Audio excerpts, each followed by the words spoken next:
Willow Creek Springs presents Healthy Living with your host, Joe Grumbine.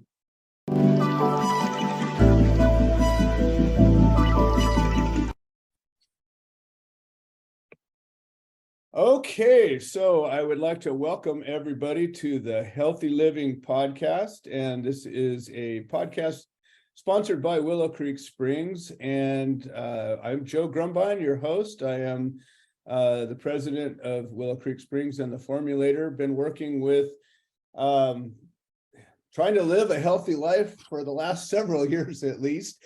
And I've come to realize that there's more to it than any of us ever thought or were told. And so we've created this podcast as a platform to share ideas and hopefully create a value both for the people speaking and the people listening. I have with me today a very special guest, and his name is Jeffrey Raber. And I've known Jeff for, geez, how far back did we go? Almost 15 years? Yeah, I think so. I think I met you in 2010 when we were getting started. Right. Is that right? Years, through Liz McDuffie. Yeah. And it's funny. Liz McDuffie was actually my first podcast guest. She was kind of a core person that introduced me to so many people through her platform. And she is an amazing connector. Like so many people's roots go back to there. And I went down and had a biochemistry undergraduate degree. So I really liked both biology and chemistry. When I was introduced to organic chemistry in college, I fell absolutely in love with that one. Even though most of the medical professionals seem to have hated that class the most. Always get that comment. There are a few that liked it. And I was one of those few. And I went on to graduate school and came out to Los Angeles and attended University of Southern California for my Ph.D. in organic chemistry. And I worked there in new synthetic methodologies, trying to make molecular scaffolds or new generic drug manufacturing processes. So worked in drug discovery, drug design. How do we create molecules for medicines? And how do you kind of look at the pharmaceutical world in ways that you might be able to impact that? When you try to look at generic manufacturing, it's really the best chemical process wins, and you're trying to make something really cost effective. It's kind of like commodity medicine in a way. How do you make the medicine of interest in the most cost effective, efficient manner, so that would be the one that wins in the generic game? So I always thought trying to get things low cost was the right way. And then I came to learn about cannabis in the end of 2008. My brother was asked to, at a construction company, was asked to build a storefront dispensary in, which he didn't know was that at the very beginning, until they said that we put the plexiglass window here. He said, what is that for? And that was in Orange County at the in Lake Forest in the end of 2008. And that was where my interest in medical cannabis kind of came about. So he said they could do so legally under state laws for medical reasons. There was a voter initiative that passed in 1996. We didn't know that. I moved out in California in 97, wasn't, politically interested or activated in any way whatsoever, was focused on school. But, came to look at cannabis and say, wow, this is fascinating. There is a ton of potential here to kind of modulate the body. In graduate school, I had learned about leukotrienes and lipoxins. They are two of the body's internal molecules that make anti-inflammatory cascades. They're very important in that regard. And the third leg of the arachidonic acid stool is endocannabinoids, like anandamide. So I had learned about two of those three pieces from arachidonic acid. The books didn't have the third one for the endocannabinoid piece yet. And starting to see that in the literature and researching, wow, there's this amazing, system of balance, right? There are three legs to the stool. You stand better on that. One-legged stools are very difficult to sit on, two as well. So kind of thought, well, this is really interesting. And there's a lot of potential through cannabis as a plant because it has so many different molecules, right? You hear most about THC and the psychoactive potential for that. But when you look at the plant and all it has to offer, it doesn't even manufacture THC, but THCA instead. And you start to think, How many different molecules might be here that could offer therapeutic benefits? And I think the big piece of that, though, for me was it teaches you it's a system of balance, right? So when we're in a disease state, out of dis-ease, how do we bring ourselves back to a state of ease and a new state of homeostasis that says I'm balanced and I feel comfortable within myself and within my environment? To me, that's what cannabis is trying to tell us. Like, hey, I can help you modulate your body to become more balanced with yourself and your environment. As we get older, as our physiology changes, as we introduce new foods or new activities to ourselves, we're kind of always trying to wrestle with a good state of balance. And I think, healthy living to me represents the best balance for yourself. Some folks can have wildly different diets than others. I think in general, we're starting to learn a little bit more about what we should eat population wise. And we still have a lot to learn in the nutrition realm, in my opinion. I think when they say food is the best medicine, right? If you eat really good food and take care of yourself, right? You don't necessarily have to take any other medicines if you do that the right way. And I think cannabis kind of leans along both lines, right? Like you could eat it as a salad dressing, right? Like you just throw the leaves in your salad. You could have, endocannabinoid modulation through that. Small amounts of THC acid would be very helpful in that regard. And there's a lot that goes on with, what am I eating to help me feel good and stay well, as opposed to having me get out of balance in that regard. So I kind of embarked on that a number of years ago. And soon after I started, I went vegan. And so I went whole plant diet. I really had, and as a scientist, ran an interesting experiment. I got test results from, I think it was a life insurance policy that said I had very bad cholesterol. Oh, sorry, I had a physical that said I had bad cholesterol. I watched Forks Over Knives and I said, well, that just seems like it's too good to be true. If I could just go eat, a really good whole plant diet, would I really be able to impact my numbers that well?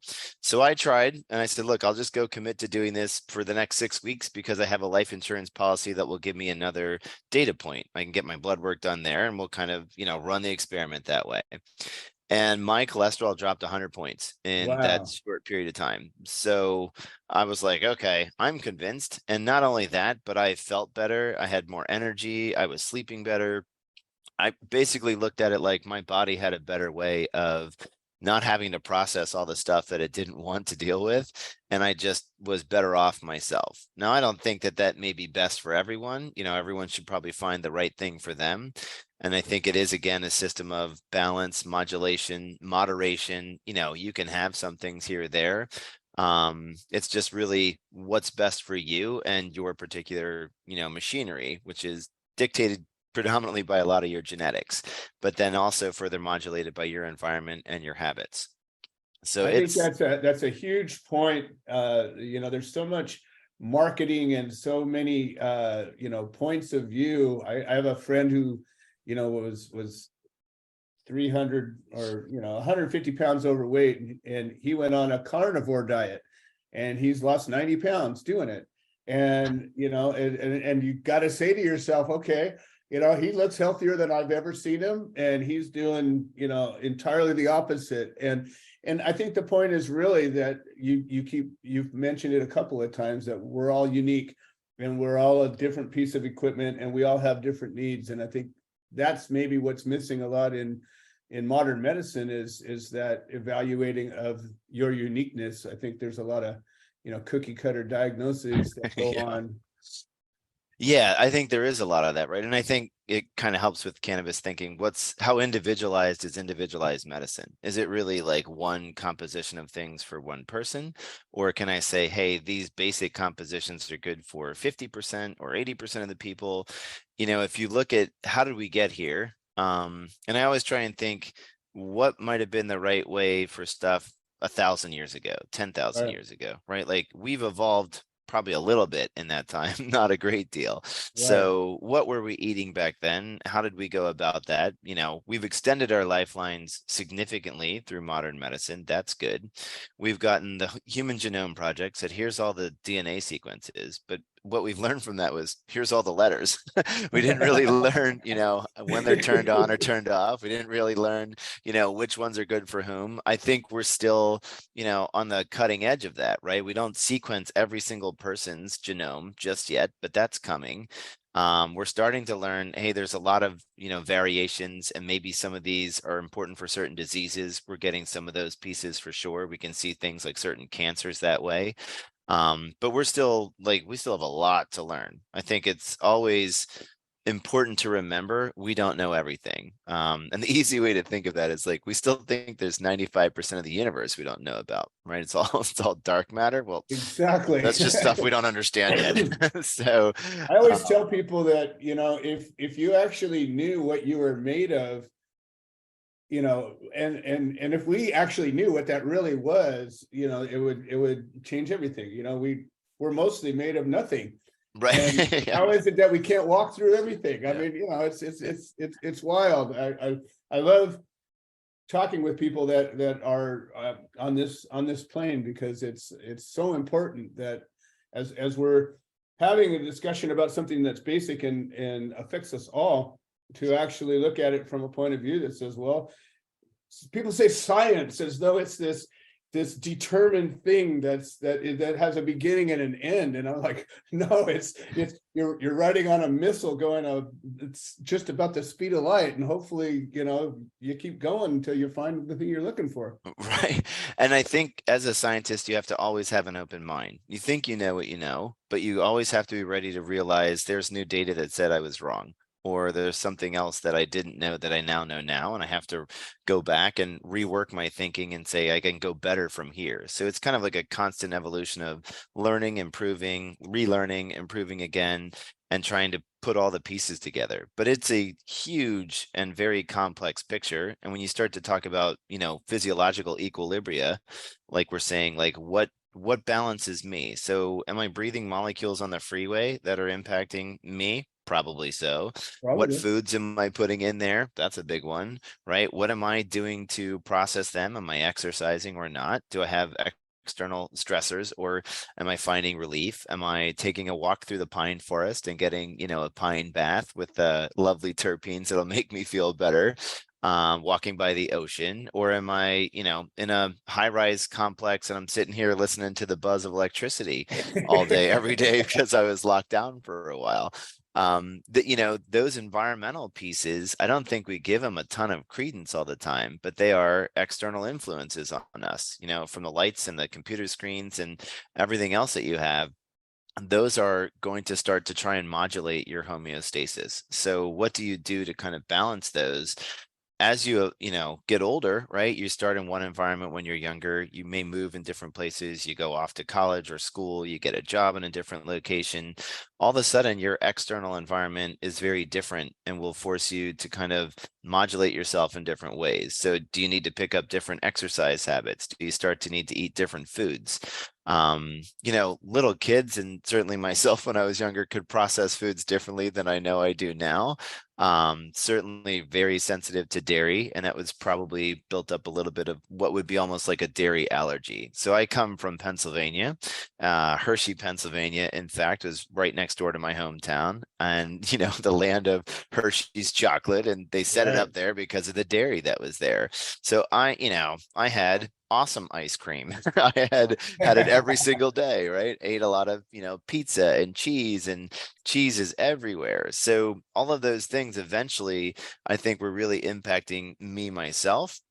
And that, influence led to inflammation. It led to other things going wrong. And I could see it first in probably my blood markers for cholesterol, but I also had irritable bowel syndrome. I had, which is a wonderful diagnosis where they say we've tried to look for everything else, but we don't know what it is.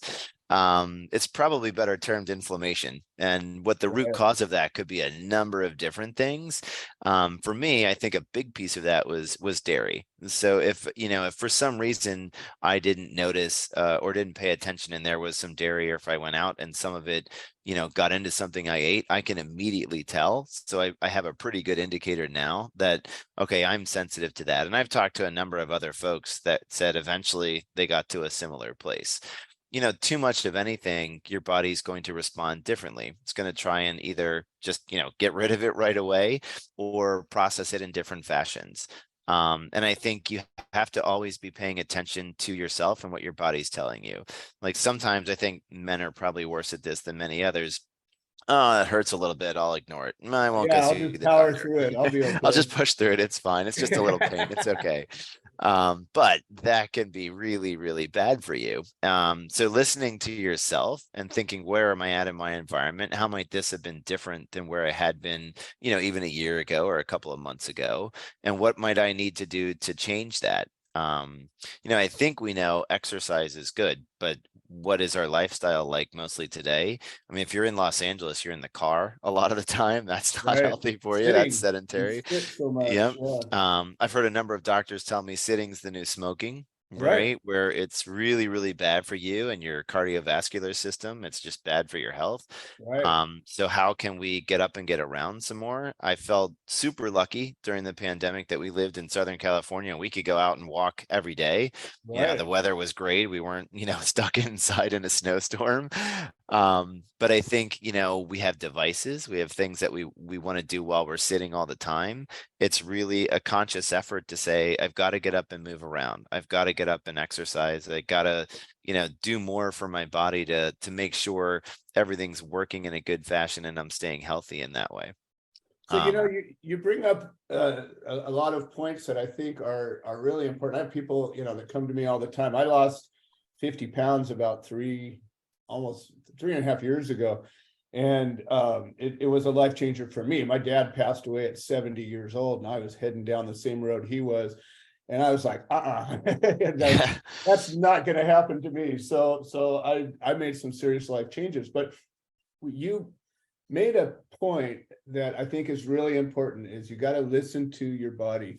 We're also so wildly different. And as you were talking about chemistry, and you think about the internal chemistry that's going on inside your body at any given moment, and the variables and variations and all the things that are happening, all these complex reactions that are happening all the time. And then we're busy putting in all these different variables on the regular. We're breathing in air from different places. We're taking electrical stimulus. We're eating, drinking, or not eating and not drinking. We're moving or not moving. All of these things are affecting everything all the time. And then you take in pharmaceuticals. Today in this world, I don't know anybody besides myself and a handful of others that are over 50 and not on, a bunch of daily meds, right?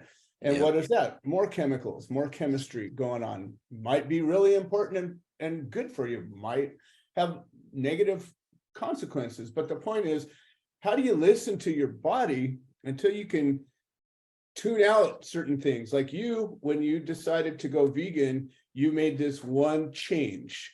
And then you had established sort of a baseline. You said, well, I'm here right now. I'm going to do this one thing for this period of time, and then I'm going to look at this same thing in 6 weeks later. And you were able to say, okay, well, this seemed to have caused that, and you can come up with some sort of a conclusion based on that. I think so many people are wrapped up in trying to, get better or get healthy. And, people ask me, well, what's good for this? What's good for that? And I always say, listen, you got to get to know yourself. You got to come to a place where you say, well, here's how I normally am at this time or in this point. And what do you think about, the need for kind of creating a baseline? Yeah, I think that's the right way to think about it. What's good for you, right? What's important for me as the individual, right? What we get is significantly generalized, right? So most people are like this. Most things should be this way. Here's the generalized info. Well, is that, tailored for me as the unique individual? I mean, we don't all look the same. We're not all the same height and weight, right? We don't all have the same physical or otherwise abilities. So we're all different and unique in some fashion. So shouldn't my physiology therefore be somewhat unique and different in some fashion? it's a bell curve. Where am I at on that distribution? So everybody doesn't fit in the mass middle, but that is what marketing and generalized, medicine information and things like that really are geared towards. I want to hit the broadest distribution of people with the least amount of effort. That's what economics will drive me to, right? I'm trying to capture 80, 85, 90% of the folks with this product or this messaging. But that might not be where you're at. You might be, some of those few percent that are outside of that. So understanding yourself, getting your own baseline, I think it is really helpful today that we've got a lot of other, diagnostic tools, a lot of other medicinal tests that we could run, talking to your general practitioner and saying, hey, I'd like to really just know where I'm at. Sometimes they'll say, well, why do you need to know? You seem healthy to me. You're like, because I'd like to stay healthy, or I'd like to watch these things. I want to, just get a basic fundamental baseline so that if there is a change, I can compare it. So my eye doctor does that kind of thing too. He's like, we can take a picture of your eye to just see the blood vessels and everything else that's there. And it will tell us, like, later down the road, we can also take these pictures and say, hey, that doesn't look normal. I'm like, well, if you only took it later down the road, would you have a normal thing to compare it to? Right. If you didn't take it now? So why don't we just get one now? And then we can take one, every few years is fine. But you need some sort of, baseline understanding of where you're at. So it's great if you say, I feel really healthy, like that's probably a great place to go get it. And then you could say, I don't feel healthy 5 years from now.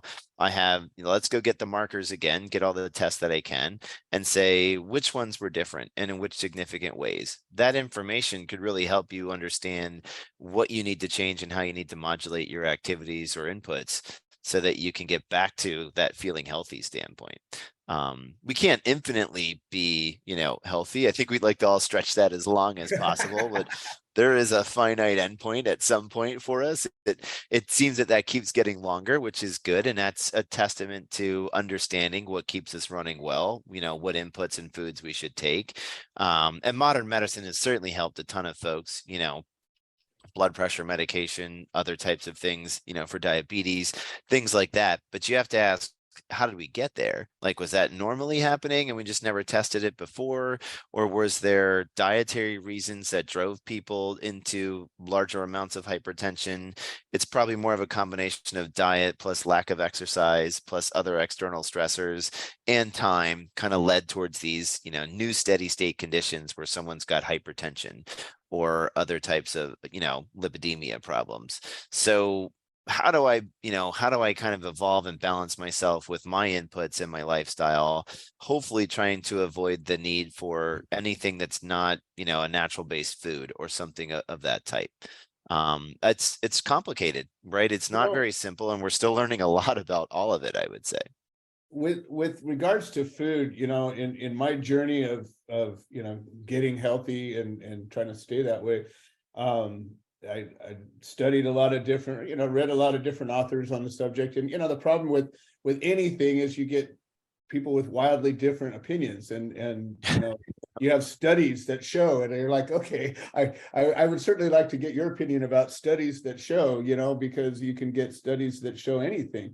If you look hard enough, and depends how you've designed that study. Yeah. And but one of the points that came up, I was listening to a guy named Dr. Gundry, and he was talking about lectins and plant proteins and inflammation in particular. We talk about inflammation a lot now. We're discovering or understanding, how prevalent it is in most people's unhealthiness, right? Yeah. And one of the things that he brought up was our diet, how it's changed, in the last few hundred years, and our gut biome not having the time to catch up. So, 10,000 years ago, we could only eat food that was, proximate to us. We had no way to get food that didn't grow up near us eating the wasn't trucked into us, right? Yeah. Now today we eat food from everywhere in the world. And so, the complexity of the gut biome and its ability to absorb and process and also, the negative side of that, it's reactivity and sensitivity to certain things. What do you think that plays into this whole equation? No, I definitely think there's a huge piece there, right? We know that there's a gut-brain axis, right? That those things are related and connected. The largest, nervous system per se might be your gut, your entire, system there that is influenced by the microbiota that are present. So the gut microbiome, hugely, hugely important, right? I think we've got enough data now to know it is very important and critical towards a number of disease states and to a number of pieces that relate to us being healthy and living well. We don't know exactly, though, which things influence them in which ways, or which ways it might be askew, or what's the right, best balance for each individual. I think we still have a lot to learn in that regard. But they have seen, these changes may indicate that this is the disease state you're at. This type of profile is lending towards greater inflammation, which is causing other types of disease problems. There is most definitely a lot there. And when you think, what did we eat 1,000 or 10,000 years ago? Well, it probably wasn't Starbucks breakfast or McDonald's, right? Like we didn't have that convenience of all this, other stuff, right? So we are unfortunately creatures of convenience, right? We get media and information instantly in our fingertips now. We can have any type of food that we would want basically by walking down the street, into a grocery store or other convenience store, and as well as what types of places might I go to grab that food? If I'm on the run, I want something quick. Well, there is 1,000 options for that kind of stuff these days. Are they the best things for me? And, even the plant-based foods, how processed might they be? Like whole plant means I'm trying to stick as close to the earth and do as little processing perhaps as possible. Certainly can prepare food. Some foods are better if I heat them or not, but some are better when I haven't heated them because I'm going to destroy some of the beneficial pieces that I would ingest otherwise if I just ate it raw. But you to take let's say make a radical change, right, from maybe where you're at today to something else, that's really, really hard. Sometimes we can get to that place by going incremental. Anything that you can do is going to lend towards some improvement. You might need to do all of it till you finally get to the place that you want to go. But, just starting to get on the path and saying, okay, I'm going to make some incremental changes. I'm going to do some, eat better 3 times a week. Then I'm going to eat better 5 times a week, 3 months from now. And now I really like this. That becomes easier to get to that 7 days a week. Okay, now I'm going to start to exercise a little bit after that. If you try to do everything at once,